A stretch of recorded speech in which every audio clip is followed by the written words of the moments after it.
Mukusooka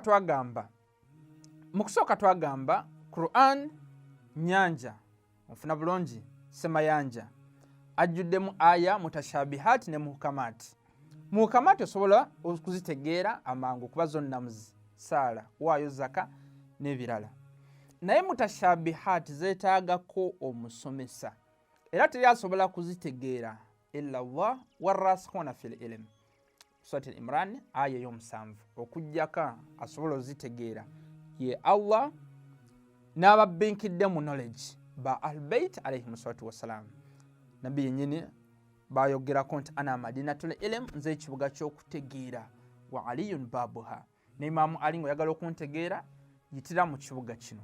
Ne tugamba ebyongerwako ebirala kweno hadith nti sahaba fulani ke kasolya onfuna bulungi ye roof, teri kibuga kibeerako roof muganda wange.